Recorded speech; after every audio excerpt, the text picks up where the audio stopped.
regularly scheduled meeting of the Southern Shores Town Council is in session for October the 1st, 2013. Please join me in the Pledge of Allegiance. I pledge allegiance to the flag of the United States of America and to the republic for which it stands, one nation, under God, indivisible, with liberty and justice for all.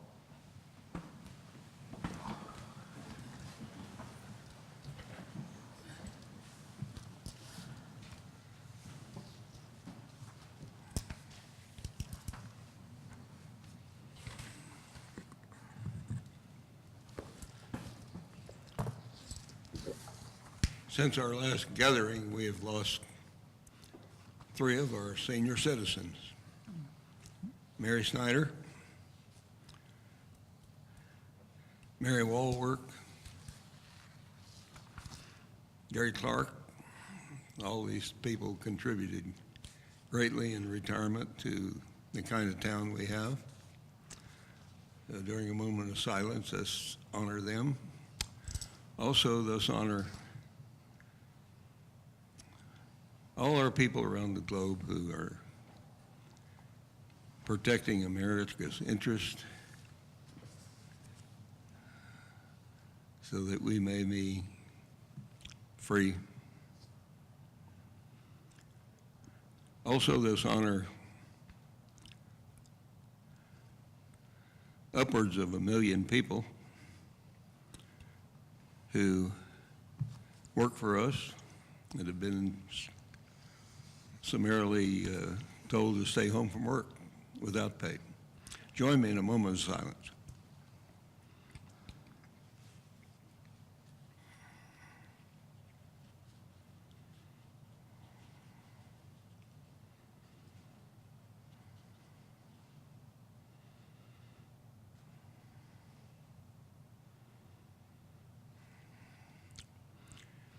Thank you.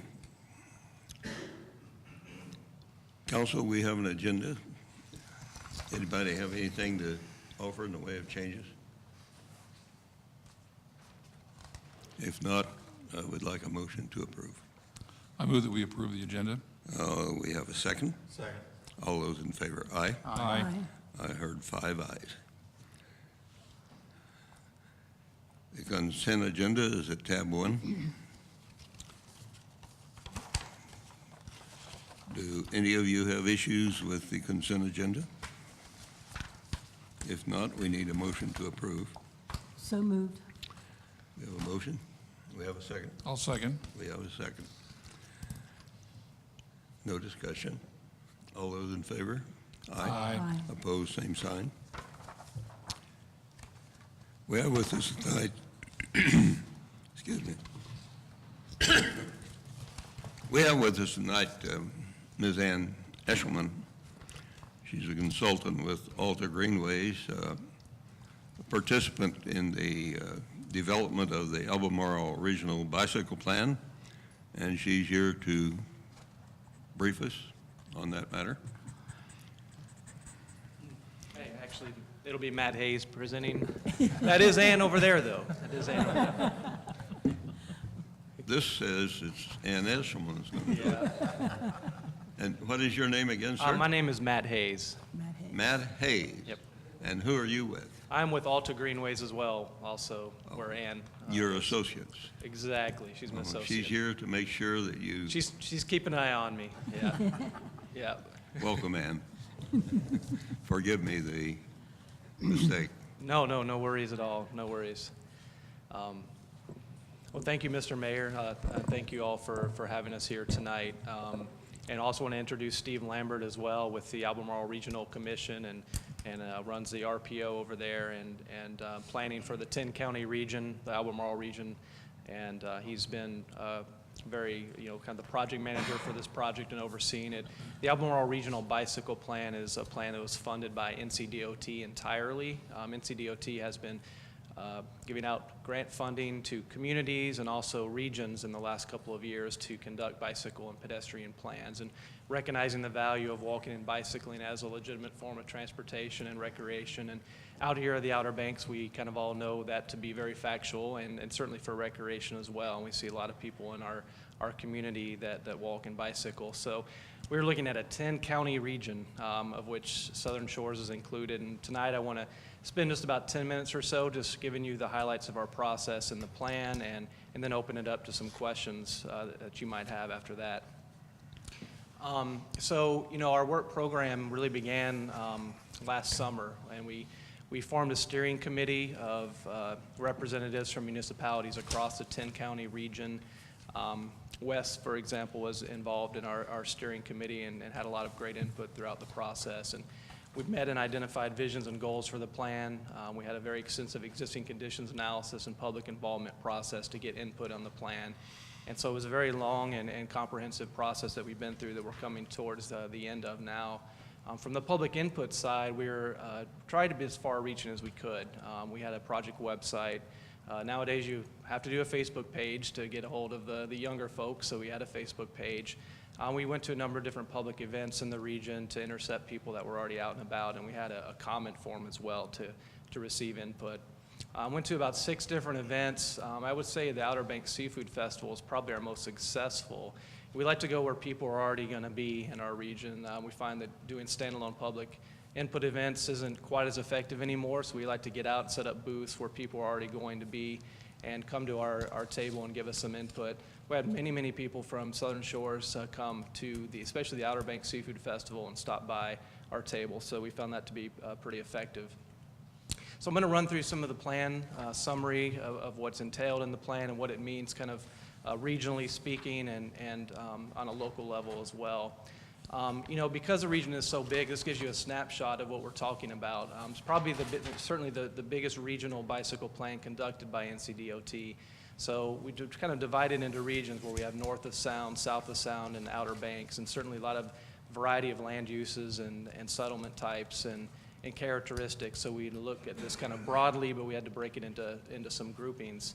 And we set some visions and goals and objectives right away in the first part of the process. And one of our goals is to increase the quality of bicycling in the region. And we know from a tourism and economic perspective that it pays big dividends to make it more inviting for walking and biking. People choose to live in those types of communities nowadays, and people love to travel to the beach and communities where they can bicycle. Some of our goals are to improve safety. I think we all know here very well the issue of safety in Southern Shores and other parts of the Outer Banks. That's a big focus for us in this process. We want to improve health outcomes. If we can create opportunities to walk and bicycle more and get outside and experience nature, then we're improving the health outcomes of citizens in the region. From a bicycle perspective, you know, we like to think of different categories of cyclists and who we try to plan for. So I like to say kind of the top 1%. We call our strong and fearless. So we call them the spandex set. If you guys are familiar with those folks who are out on bikes, just motoring down any road and any kind of traffic, that's a very small subset of the population. And we're really trying to think about them, but also the enthused and confident, as we call them, and the interested but concerned population, which probably most of us in this room are in that category. We are a little more comfortable being on a separated path away from traffic, and we want to be, you know, sure we're very safe. And so we wanted to think a lot about not just a spandex set that you're familiar with, but also people who are just out, just going to the grocery store, going to a beach access, and just people that want to be safe and aren't as comfortable in sharing the same road as an automobile. And then from the people perspective to the land use perspective, of course, the region being so big, we're looking at everything from natural and farmland areas, we're very rural areas, all the way into town and city, and then to beach district level. So we were trying to make recommendations in this plan that fit according to the characteristics of the landscape. So certainly a recommendation for bicycling out in a rural roadway is going to be very different than a recommendation along US 158, for example. You know, we also looked at equity for the region, and this is a way for us to look kind of at demographics. And said earlier about walking and bicycling for transportation, there's certainly a lot of groups and areas in this region where lower income populations and may not have as much access to a vehicle in some cases. So some of these areas where people really do walk and bike for their transportation, where they don't have access to a vehicle. So that was something that we looked at across the whole region. This is a map of bicycle crashes in the region, which we don't like to show, but it's just the truth. We've got a lot of them, and you can see kind of the long line of them along the Outer Banks, including up here to Southern Shores. And this is something that we really wanted to take into account, if there are ways to make it safer, not just from having an environment with a place to bicycle that's safe, but also programmatically educating motorists, educating people that are bicycling to obey the laws, and this is a kind of a key focus of this plan. Looked at a needs assessment as part of our process, and really what we did is just try to take into account all the different existing trails and bike lanes, paved shoulders, et cetera, that are out there today, and map them for the entire region. And that was an undertaking just to see the level of facilities and places to bike that are out there today. And certainly we have a lot of gaps in our network across the region. Part of that was getting out in the field, and, we tried to bike as much as we could. That's me up there in that one picture, I think in Edenton. And, we tried to get out on bicycle. We obviously couldn't bicycle the whole region, but, try to get out and experience it firsthand where possible. We had local meetings across the entire region, so we met with Wes and others out here and tried to really drill down and understand what your issues are locally. And I know you guys as a council have given us some great feedback, and we've been able to make some changes to your recommendations, and we're very happy to get your input along the way.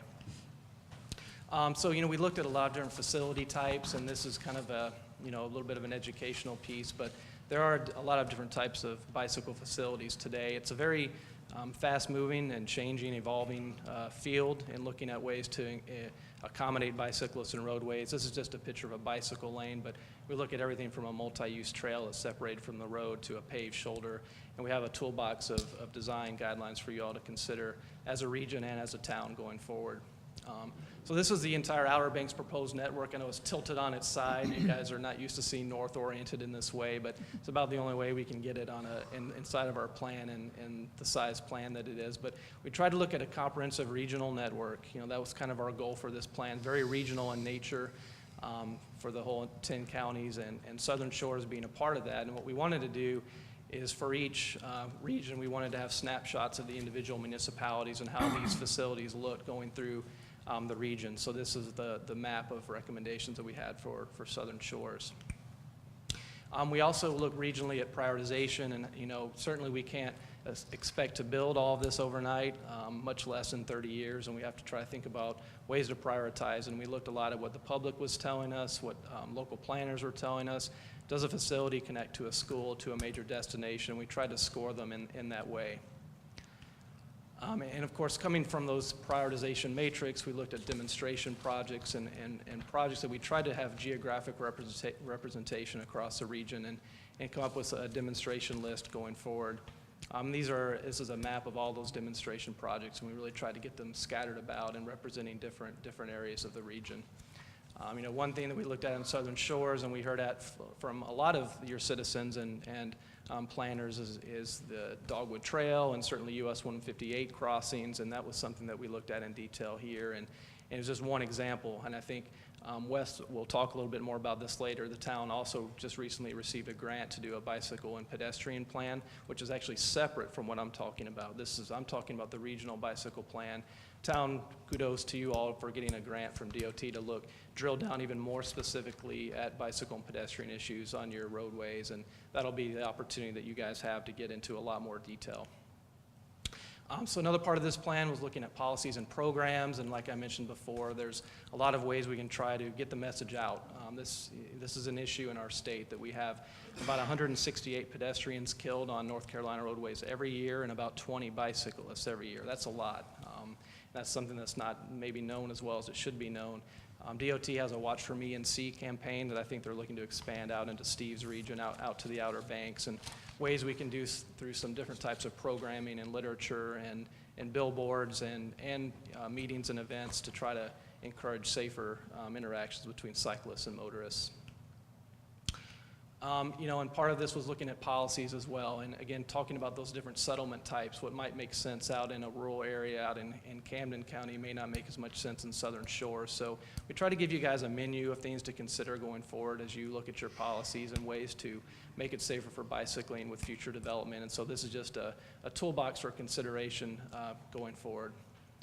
And then implementation is another part of this plan, and how do we get all these things to happen? And certainly in today's day and age, we know in North Carolina at the state level, there have been a lot of changes that are happening, a lot of slashes to funding, especially to bicycle and pedestrian funding. So we have to get a little more creative in how things happen going forward. One thing is having this plan in place will be a nice checkbox for Steve when he goes out to apply for DOT funding. Having this regional plan in place and endorsed by municipalities in the region will help Steve access more funding. Although there's not a ton out there. I'd be lying if I was saying there's a lot of funding out there right now. But it does put you in a better place to get that. And we think about a lot of local advocates who are really engaged and helping in different ways. And there are a lot of different implementation strategies that we looked at, different action steps. And what we'd like to do is form a regional committee that looks at these bike and ped issues and have representatives from the different municipalities going forward, and then different steps that you guys can look at for improving the area for cycling. Had a number of appendices, which are really more toolboxes for you to look at. This is an example of a design guideline and our design guideline appendix, and try to give you some very clear graphic depictions of what these different facility types are that we're talking about in the plan, and some guidance for Steve and for Wes going forward when you're looking at different options in the future. So, you know, our next steps where we are today is, you know, we're going around. I think last night we were in Elizabeth City. A lot of different communities to go present to over the next month or two, and really looking to make sure you all feel comfortable that you've had a chance to look at the plan and endorse the plan going forward. Implementation are some of the next steps we have to do. Ann is working hard on a regional bicycle map right now that is getting a lot of input from cycling clubs and cyclists in the region to try to identify routes that are currently good for cycling. So that's another outcome of this process as well. So I believe that is all that I had to present, but Steve and myself and Ann, we're all happy to answer any questions that you guys have tonight. Thanks. Thank you. Council? I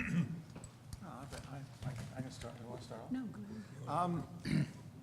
I read the bicycle plan. Great. Good for you. That took some doing. It's a huge volume of information. I read the appendices, and Sorry about that.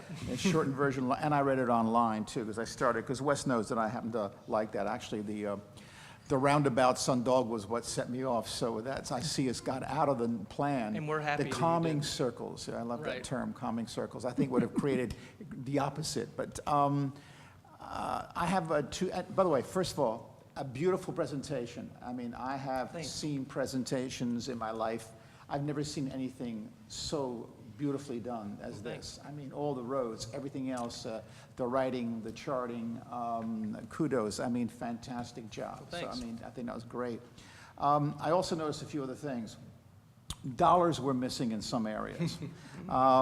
I saw that $2.33 million for Southern Shores of the projected cost to do that, which you suggested. I believe, and you can certainly correct me, only outfit that beat us out was Plymouth at $2.44 million, which Yeah. I think that's never going to happen, but that's Yeah. okay. Yeah. Yeah.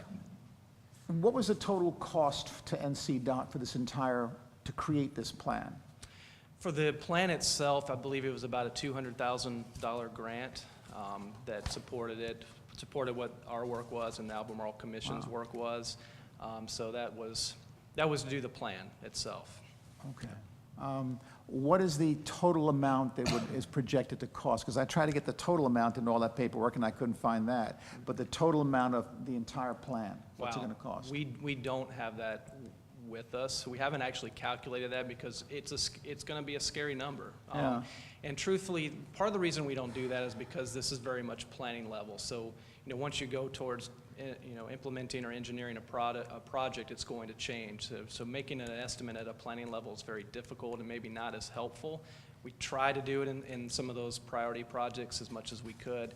Another thing that happens is you know, bicycle and pedestrian planners, we kind of consider ourselves bottom feeders. We like to kind of chase other projects. So we know of a reconstruction project that's coming up with DOT, or a resurfacing or a widening, and then we try to get in there and say, can we get a side path? Can we get something as a result of this?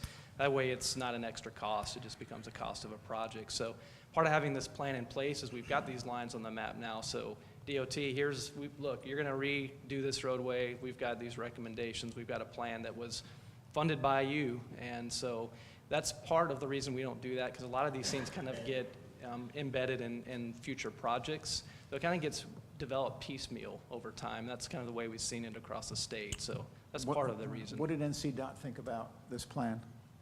Well, DOT seems very happy about this plan. You know, I think that this is probably their fourth or fifth regional plan across the state. And really what has happened in regional plans so far, there was one in Croatan that's still getting wrapped up, the Croatan Regional Plan, and then Lake Norman as well near the Charlotte area. And most of those were focused exclusively on just routes, and especially loop routes. We were able to get into a little bit more detail in this plan, which I think they liked. So we were able to kind of drill down in a little more detail in the cities and municipalities and try to get some more realistic recommendations. So I think they're very happy with the plan. I think DOT recognizes that this region, and especially the Outer Banks, there's a lot of need here. I mean, you know, it's very well known that your highest bike mode share commute percentages are out here at the Outer Banks. You know, you're going to see more bicycling here than anywhere in the state. So I think there's an understanding of that and a desire to try to make it safer. So, you know, I think that was well received by them, and you know, I think that, you know, this is funded out of the Bicycle and Pedestrian Division at NCDOT, and there are many different divisions. But we had Division 1 on board in this planning process as well, you know, folks who are more on the ground implementing this stuff on a regular basis. So she had a lot of comments and you know, a review for us throughout the process. So we hope that helps implementation down the road. So when you are finished doing your presentations, is that it then? Then it's up to NCDOT at that point to take the next step, or us to take the next step, or both? A little bit of both, you know. Okay. I think it's going to be different for everybody. I think there are some cities that might be in a position to try to fund a few projects, or maybe try to provide a match for projects. I think one thing that Steve will do right away is, and what he works on with CTPs around the region, is let's find out what our next line of projects are for construction and reconstruction, see if we can get some of these projects built as part of that. There's also a state TIP list in which standalone bicycle and pedestrian projects can also get implemented in that way. So he'll be able to take some of those projects that come out of this plan and try to move them forward. But it's a long-term process, for sure. Well, your work was very impressive, so thank you. Well, thanks. Maybe someone else has some questions, I'm done. George. I guess Good the thing questions. I guess the thing I have the most question with, and I was very interested in your answer to George, because it kind of ties in, is how will our plan fit in with it? And the thoughts going through my mind are, okay, you're designating certain places where you see bike paths. Suppose we, like Dogwood Trail, that's always a problem for us Yeah. because of safety issues. Yeah. Suppose we come up with a plan, and this is going to be out of the wall, off the wall, okay, that doesn't even follow Dogwood Trail, but it covers it. What's the relationship? Who's going to look at this and say, hey, you can't do that, or you can do it? Is there anybody other than us deciding on the safety of our town that's not impacted by this? Yeah, that's a really good question. I mean, I think that when Wes takes kind of the project management lead on your specific bicycle and pedestrian plan, I don't think there's anything in this plan that is in stone by any stretch of the imagination. I think there's certainly opportunities to update this plan. You know, we like to think of these plans as being dynamic documents. So if there are things that need to be updated, if there are different kind of discoveries that happen, and especially as you move closer to engineering, there are a lot of different things that can change. So really this is a guidance document. It's really a starting point. I mean, more than anything, it's identifying regionally a network so we can say if you're a cyclist, you can actually get from city to city and from point A to point B. When it gets down to implementation and your more specific plan, then that's when the rubber hits the road. You look at costs, you look at right-of-way, you look at your public input's very important. Let's make sure the public is involved and is happy with what's happening and what's being recommended. So I think that this is just a step-off point for that. It's certainly the bicycle and pedestrian plan that will happen here would certainly look at this plan to start with, but get into a lot more detail and really get pushing on a lot more local issues. This is much more of a regional type of plan, so this will be an opportunity to really drill down and get more local. So if we pass this resolution that says we accept the plan, it is just that. It's not saying that, you know, we're signing up for this. That's exactly right. It doesn't commit you to X amount of dollars, doesn't commit you to any kind of funding or Or even any kind of design. any kind of design, that's right. Okay. In fact, you know, a lot of the recommendations in the plan, we definitely want to be clear that they're planning level and that there is a toolbox to consider. And every time you go down to engineer a project, you run into a lot of different snags that you just never could think of at a planning level. So that's what it really is. It's a plan. And more than anything, the best use of it, really after all this work, is that Steve has a document that he can go around and work with NCDOT on and really try to get some of these things implemented over time with NCDOT. But certainly, it does not, confine you to a specific recommendation that's in this plan. I think, you know, this planning process, we were able to talk to the public and Wes and others, and it was pretty clear Dogwood Trail was a topic, and so we wanted to have some kind of recommendation along it. And I think this bike and pedestrian plan coming up that you'll do will help kind of specify that and get into more detail. I noticed that you're going to do signage guidelines as one of your next steps. I have a recommendation. I ran into this on a vacation trip we were having in a small town with small roads similar to what we have, and there was a sign that said something like bicyclists, single file only. I mean, not this riding side by side and say, hey, you're not really sharing the road. So if you look Yeah. into those signs, that would be nice. Yeah, you know, we oftentimes, as people who are cycling advocates, we forget that cyclists need to be polite and courteous and obey the rules of the road too. So it's a good Right. point. We don't want to increase that angst that's already Oh, out no, there. definitely not, definitely not. Yeah. That's all I have. David, you have anything? No. Larry? How, do you know how much money, how many dollars there's available to the bicycle and pedestrian division for this year's program? It's a very good question, changing quite a bit. We went from, you know, the bike ped division having about $6 million a year for the whole state. The end of last year, they were very close to getting that to 20 million. But then we had a change at the state, as you know, are aware of, and then instead of going to 20 million, we've gotten cut back to less than 6 million. It's kind of hard to tell how it's going to work out and play out. We know that the state will not provide matching funds for federal dollars on bike and ped projects, I believe is the case. And, you know, the funding pot is it's going to be 3 different splits. It'll be a state level, a regional level, and then a division level. And bike ped projects are only eligible in the division level category, competing against all other modes, including automobile mode. So it's interesting to see how it's going to play out. I think at a division level, I think it's going to be important to build relationships with your local division if you haven't already in DOT, and certainly Steve has. And if you want to see some bicycle and pedestrian projects, it's going to be coming at that division level. So the bike ped division, you know, after another, they're trying to frantically spend as much as they can until their money dries up, which will probably happen in the next year or two. So the division level is where it's going to happen for a while. So. And it will be strictly a competition between bike paths and roads and It's the way everything it's else. shaping out. It is. Yeah, it doesn't look great, but we like to try to keep hopeful about it anyways. So Did I hear you correctly when you said that the state will not match federal grants? I believe that's correct for bike and ped projects. I believe that's what they've decided at the state. So we're still having that all sink in, and we're still learning. I think there's still a lot that's shaking out, but that's my understanding. Anything else, George? You have another question? No. Jody?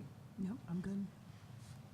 Thank you very much for an excellent presentation. Well, thank you. Thanks We for having appreciate us. it. Congratulations. Thank you. Thank you, sir. Thank you. And Ann did most of the work, really. She How did he do? Ann, how did he do? Okay. Thank you very much. Council, we have before us a resolution supporting adoption of the Albemarle Regional Bicycle Plan.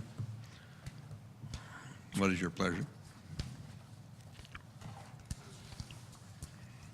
I move we approve Resolution 2013-10-01. We have a second? Do we want to discuss it further? No. All those in favor, aye. Opposed, same sign. You have a resolution. And thank you again.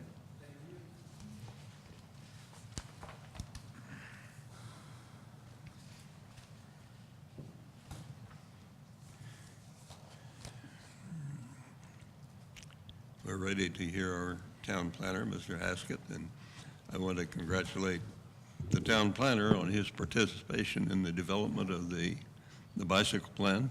He was a heavy participant, and he represented us very well.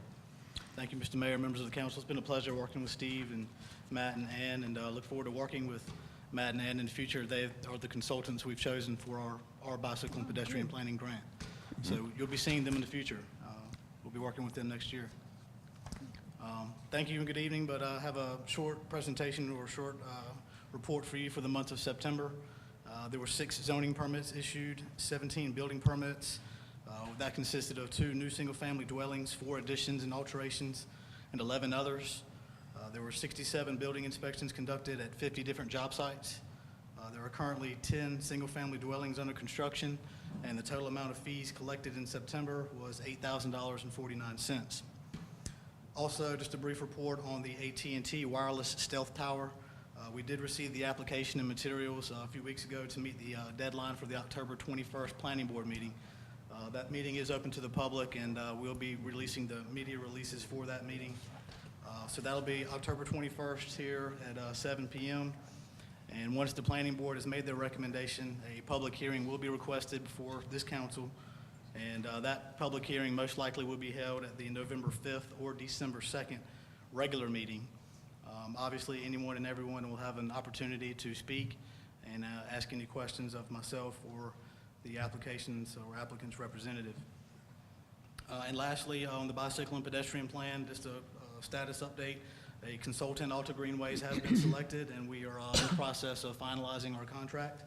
We hope to obtain a notice to proceed from NCDOT shortly so that we can begin working on the plan in November or early December.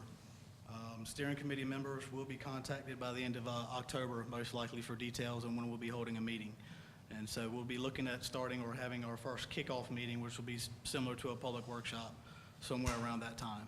So we'll do our best to send out notices in our biweekly broadcast email or Facebook and whatnot, so that anyone who has any questions or anything and interested are welcome to attend. That concludes my report, Mr. Mayor. Any questions?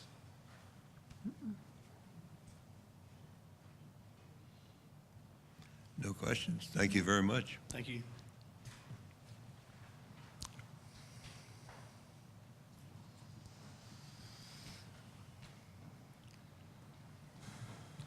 Chief of Police, Chief Cole.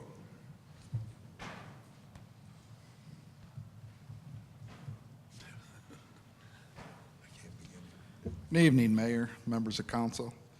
The report for the police department for September 2013. We had 1,082 calls for service. That's about 280 more than we had last year in September, just to give you an idea.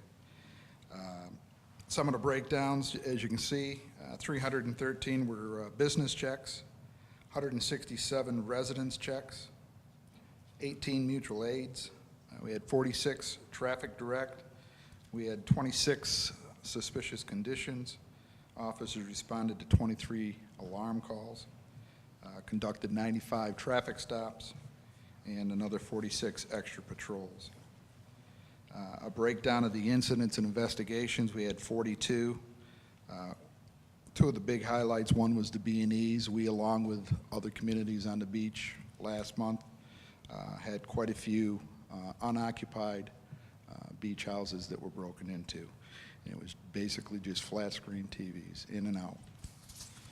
We also had 15 drug violations. We made 8 arrests. 2 of those resulted from the drug violations. We had 3 DWI arrests, driving while intoxicated. And the 3 others says others because it's an ongoing investigation, so. We had officers handed out 23 citations. As you can see, speeding was one of the highest ones. They handed out another 53 warning citations, and we had 22 ordinance violations. Most of those were failure to display the permit for parking. And we handled 8 motor vehicle accidents. Any questions? Thank you. One question. Yes, ma'am. Was there anything in general that you can think of that caused a 200 increase from last year? I mean, it seems like an awful lot of, I know we were a lot busier than we were. but there was no The year kind of a before. thread going through it that, No, Okay. just a lot more of the loud noise, loud music type calls than normal. okay, thank you. Thank you. Thank you, Chief. I don't see Chief Harvey. So there's no report. No report. He's away. Planning Board, Mr. Sam Williams. I have nothing to report this evening. Thank you, sir. Civic Association? I have nothing to report this evening. Wow. Leo, CPOA? You have something good for you. Good for you. Need to update you. Good evening, and thank you, Mr. Mayor and the council. We had our picnic last Saturday, which Mr. Denny was there, and Larry was there, and George was there. Sorry for the confusion on starting times. Our meeting actually started at 3 o'clock, and we deferred it to 3:15, and a couple of our people didn't get there, so George had to fill in for the comments for the town. Although, to my knowledge, we didn't have any burning issues. I didn't have any directed at me during the meeting. So we had there were 62 signed in, but I think we had closer to 75 when you look at the number we served. So it was successful, and we'll go at it again next year. One of the things I did announce to the members of the CPOA was we have established a long-range planning committee for our parks, and specifically the focus on Trinity Park. And that is, we need to address trees along Gravy Pond because it's become we've shot our budget on trees, is what we've done. And we've got some things that need to be done there, but they need to get put in a priority so we can get them planned in a budget, because right now we're reacting, not proacting to the maintenance, because we need to do work with the parking lot. Along the basketball court, there's sand filling in there. We need to put some type of, for lack of a better term, bulkhead there, and then one end of the pavilion.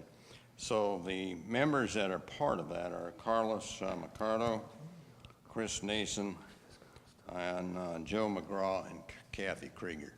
So if any of you that are CPO residents have got any burning issues, that'll be their main focus, but they're also going to focus on Potoskeet Park as well. So they'll be working on that this year, the rest of this year. So that's where we are, and I want to thank all of you that came, and Sheila, thanks for allowing us to use the 6 tables. Any questions? If not, thank you. Thank you, Leo.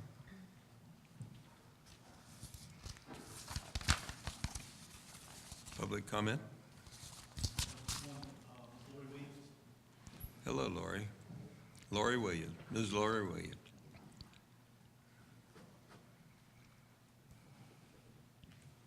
I'm Lori Williams from the League of Women Voters. Just a reminder that this Thursday, the League will be sponsoring their traditional candidates forum for Southern Shores here at the Pitt Center at 7 o'clock. And I hope you all, will attend on Thursday for the candidates forum. Thank you very much. Thank you, Lori. If the forum held by the Democratic Precinct Committee is any indication, will be a standing room only crowd. I'm looking forward to it. Yes. We have no old business, no new business, and we turn to our town manager. Thank you, Mr. Mayor and members of the council. The first item that I have tonight is I submit to you a recommendation from staff to amend the current purchasing and bid policy of the town, and that's found on tab 3. On page 2, the highlighted areas are what I recommend that the council amend. And there are 2 sections there. One, of course, is informal bidding process, and the second is the formal bidding process. The first change under informal bidding is to clarify that, to amend to require formal and informal bidding be consistent with the state statutes for informal and formal bidding. We did have a $90,000 threshold. It was creating confusion. We still have the option of requiring formal bidding, but this clarifies that our process will be by policy in accordance with the state requirements. The second change is under formal bidding process. It clarifies the bonding requirements of the state statutes apply. And previously, we had a $90,000 threshold. It was creating a lot of confusion when we shifted from informal to formal and back to informal on certain of our projects. So what this does is creates the policy that the bonding requirements of the state statutes apply, so there won't be any questions or confusion when we choose the type of bidding to implement your budget ordinance. Those are the 2 changes that I would recommend to the council consider in changing our policy. We have the finance officer and I have discussed these, as well as department heads and also the auditor. So I would recommend, if you would, to consider this change, and I'll be glad to try to answer any questions.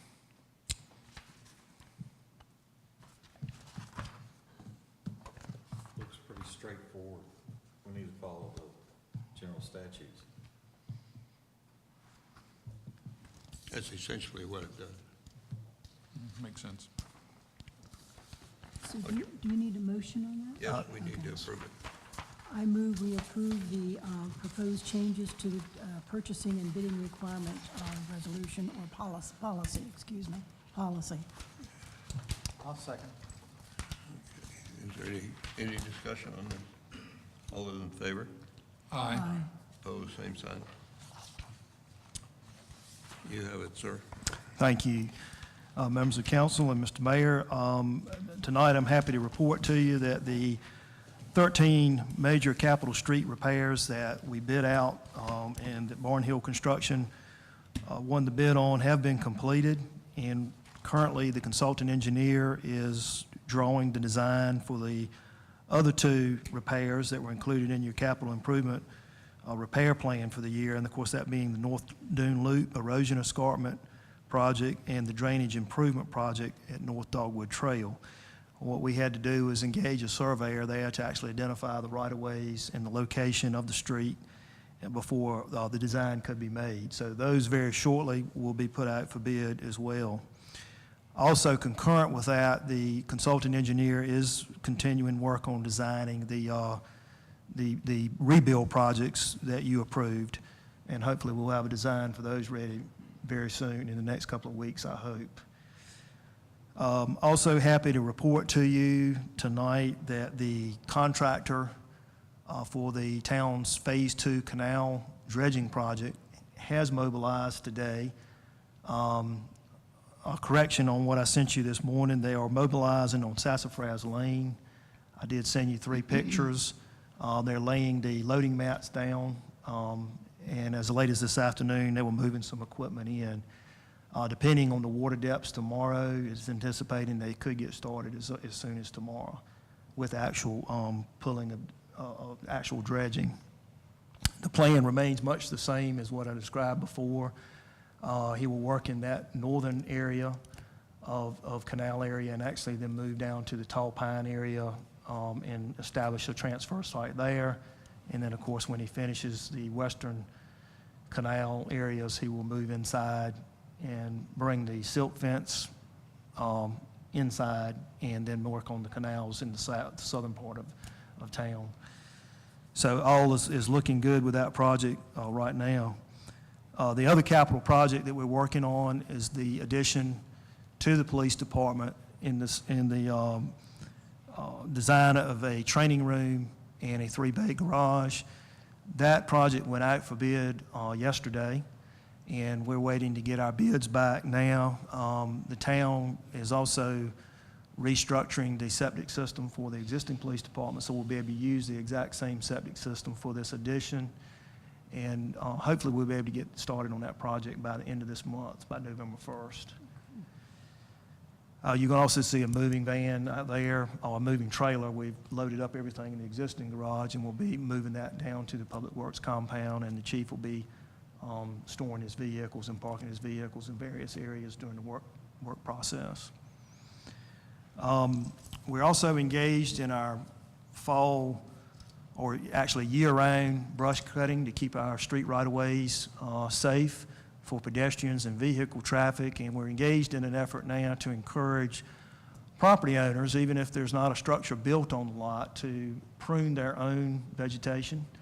Hopefully they will prune it as carefully as they would like for it to be pruned. Typically what we're trying to do is cut back anywhere from 5 to 8 feet, and that would allow for a clear line of sight looking down the road. It would allow for pedestrians and bikers to get off the road, and even vehicles to get off the road if they have to. And I believe I've described to council the mechanical process we do use or have to use to be able to keep up with it, and especially on a wet summer like we have had, we've noticed substantial growth even over the last 3 or 4 months. So we are doing that. We have a chase vehicle that actually cleans up and does some pruning behind the mechanical mower. But we certainly encourage citizens to do their own pruning if they would like. Hopefully they would.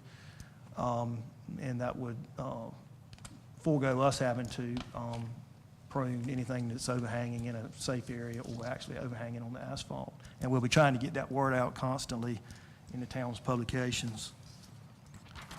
The North Carolina Department of Transportation has confirmed that the DOT inspections for the town bridges will occur a target month of March 2014. So as you know, every other year, 2 of them get inspected, and we'll be getting that report in, but that's our normal cycle for those. On the Tall Pine Bridge project, conferred with the engineer today, and the engineer's most conservative projection is that, his most liberal projection is that work would begin hopefully in November of 2014. Liberal meaning hopeful? Hopeful, yes, sir. One of the phases of this project would be right-of-way acquisition work, and I've asked them to give, based on what they show now, I've asked them to give us some more detail so I can report that to you as soon as possible, what right-of-way needs to be acquired, and I've not yet gotten that report in, but I'll brief you on that just as soon as I can get that in based on their surveying. But that would occur in the late spring if this schedule holds. So the design, right-of-way acquisition, permitting, bid letting, and actual construction would all have to occur before they started in November. Your comments imply that they think that they will need more right-of-way than the 60 feet that they have? That is what is implied to me right now, based on what they're telling me. I have not seen the results of the surveying yet. There are 3 adjoining property owners that probably are not looking forward to losing some of their property. That may turn into a touchy issue, Council. And that's the reason, as soon as I can get that information, I'll present that to council and show you what properties the design may impact. But that is something that the consultant engineer is indicating at this point. It's, I hope that they're working hard to stay within the right-of-way. I know each of those properties.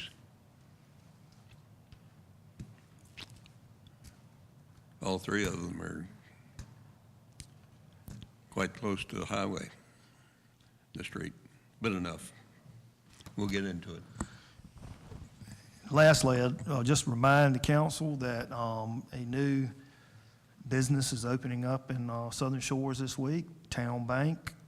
That building will be, there'll be an invitational walkthrough that occurs Wednesday night, but the chamber actually is having a business after hours on Thursday afternoon and having its own ribbon cutting. The public opening, official public opening of Town Bank will occur next Monday, the 7th at 9 a.m. in the morning. And remind council that you're invited to that. And Mr. Mayor, I believe you will be there on behalf of the town. I have it on my schedule. And that is my report. I'm not going to start my remarks at long last. But I'll be there. That's my report. I'll be glad to try to answer any questions. I have a question, Peter, about the canal dredging. Is there a mean water level below which they will not dredge and or won't do any dredging, and how is that mean water level established? This permit calls for a 5-foot below mean water level dredge, spot dredging. So there's some holes there now, there's some not, so they'll be going through and spot dredging at an average depth of 5 feet canal wide. They're holding that by survey markings all over the canals, and then there's a benchmark located at the sound on the actual bulkhead down by the boat ramp of the marina. Is this the same level that was used in the last dredging, where the pin was inserted, and that was the water level that they dredged from? That's correct, yes, sir. Thank you. And He may be limited also by water level, low water level, where he's not able to move his barges. I don't know how that plays out. recall, this is just, again, it is a totally different method that they're using this time. So there will be barges that are full of dredge material and have a draft. You're right. So we will see, but that is what the permit calls for. That is what the contract calls for, and that's what he supposedly be doing to those depths. And then there's an after survey where we'll actually check as well. Thank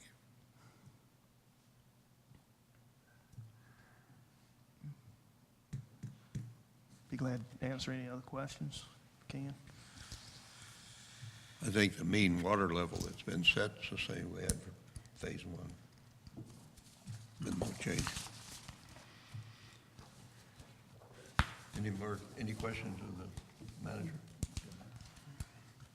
Town attorney? Thank you, Mr. Mayor, but I don't have anything to report tonight. Thank you. The only thing I have is to encourage everybody to show up here for the League of Women Voters Forum. It should be a lively evening. Jody? I don't have anything. I have something. We'd have a meeting 2 weeks ago because we had nothing to meet about, so I couldn't speak about this. But I wanted to go back to last month and the surfing contest we had, because I think that people, in this town didn't pay much attention to the surfing contest. But I was there at the crack of dawn of 8 o'clock, and I watched tons of young families with the young children going out there and surfing like crazy. I did not win a single blessed thing because I didn't go out on a board. But what the interesting thing I want to say is the only person that I met out there that I knew was our town manager. And our town manager is wearing a red reflector vest. It was not legal for that street corner, but we're not going to raise that issue. But he was there helping people to cross the road. And what was intriguing is I was watching him and he would do this. And I thought initially there was something wrong with the man, but I asked him, why are you doing this? And he said, well, I contacted the person who directs the stop signs. And so we have an arrangement, and when I get out there and I wave at the camera on the traffic light, he sees me, and then he turns it to green so we can cross over and have the kids. And I just thought it was fantastic that our town manager, who, you know, is out there being crossing guard, even more, that's fantastic. What's really fantastic is those cameras work, and somebody actually looks at what's being done and can control those lights. So I thought it was just a splendid thing. And then after, you know, at some point, he departed. But it was, you know, kudos to you for getting out there and doing that above and beyond the call of duty. Thank you very much. I almost got run over, though, if I remember correctly. Good David? job. Yeah, just like to take the opportunity to encourage people to take a look at the government channel, and the second edition of Destination Dare is out. You can view it on, I think it's channel 20 on Charter Cable, or you can go to YouTube and look up government channel in the search. This one in particular has what I think is an exceptional piece on the Southern Shores Volunteer Fire Department and their need for volunteers. That's it. That is a great piece. I saw it. It's I was really stunned when I saw it. really It's well done. Well done. Professional. Professional, yeah. Larry, I have nothing, Mr. Mayor, thank you. what is your pleasure, council? Have we had enough? Yep. I'll entertain a motion. So moved.